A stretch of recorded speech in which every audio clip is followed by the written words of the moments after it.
Since you're here watching this video, you've probably seen a lot of Osmo Pocket 3 videos showing up on YouTube over the last few weeks. And that's because it just had its first birthday, and its popularity is only going up. If you've done any sort of travel recently, you've probably spotted just as many or more of them in the wild versus action cameras being used as vlogging cams, especially in Asia. It's being touted as the perfect creator camera, and with good reason. Just look at this thing. It's adorable. Isn't it cute? Just look at the way it sleeps in my hand. I didn't get this camera to replace anything. I got the Osmo Pocket 3 to complement the gear that I already have.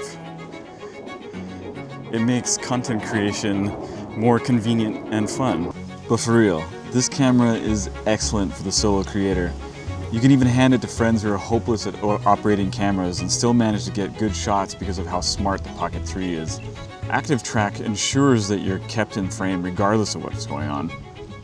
You can even treat it like a robotic cameraman and walk around it while it follows you. The size is a huge benefit because it's tiny. For people who don't want to attract a lot of attention with a full-size camera on a gimbal or other grip, the Pocket 3 is small, inconspicuous, and versatile. Add a mini tripod and you can stuff it into corners or place it on a table and it will blend in with the surroundings. It's also excellent for time lapses because of the gimbal. It can do things that action cameras just can't. Turn on the settings for a motion time lapse and you suddenly get a much more interesting video of those clouds moving across the sky. The combination of the 1-inch sensor and the gimbal also makes it much better in low light environments than an action camera. Digital stabilization on an action cam requires a lot of light to maintain its frame rate while cropping in to steady the video, often resulting in poor quality. The Pocket 3 doesn't use digital stabilization because it has a gimbal, and the 1-inch sensor lets it soak up more of the available light, providing you with way better video. I picked it up in late 2024 and immediately took it on a trip to Oregon during the fall harvest. I thought the colors were fantastic, the stabilization was pretty amazing for a tiny gimbal, and simply put, it was a joy to use this camera.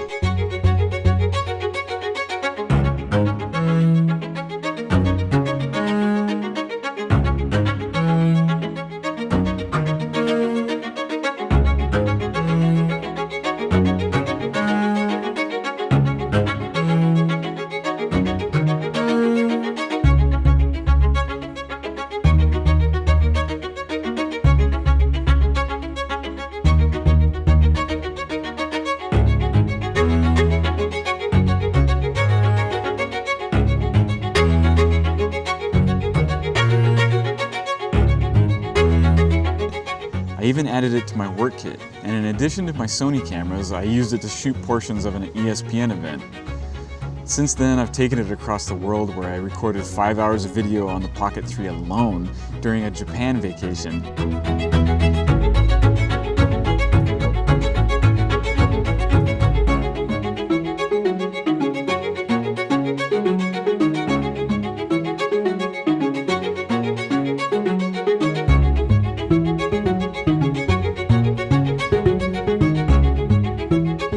It all boils down to size.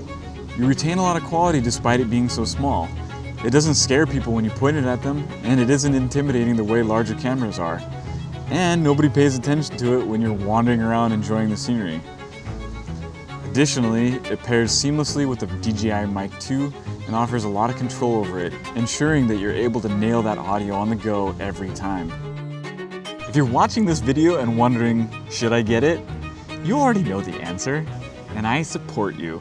For the Osmo Pocket 3, I highly recommend getting the Creator Combo, which comes with a case to protect the Osmo Pocket, a single DJI Mic 2 transmitter, and a little wind muff,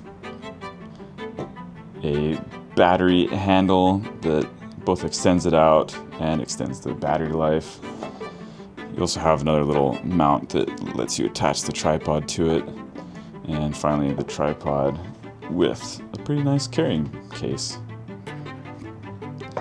And the great thing about this is that it plugs in really easily.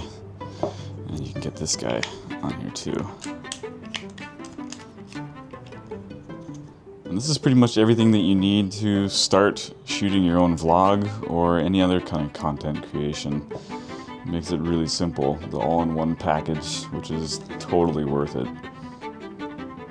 I ended up finding a nice hard case for it, and it just moves everything to that to protect it a little bit more and to organize it better. For best results, I added an ND filter kit to my setup.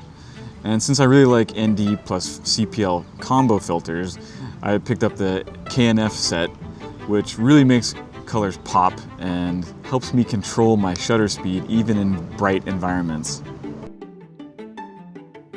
For my final thoughts on this camera, it has become an indispensable part of my kit. With the flick of a finger, you have a camera on a gimbal that is already balanced, doesn't make people awkward when you shove it in their face, and doesn't attract a lot of attention when you're recording in public spaces. Not to mention, it's been out for 1.5 years and it's still getting firmware updates and new accessories. Knowing that it takes 2 to 3 years for DJI to release a new iteration of the Pocket series, you can comfortably say it's still a good time to buy a Pocket 3. That leaves us with one final question. Do you think it's cute enough to get one? Let me know in the comments below. Bonita, bonita.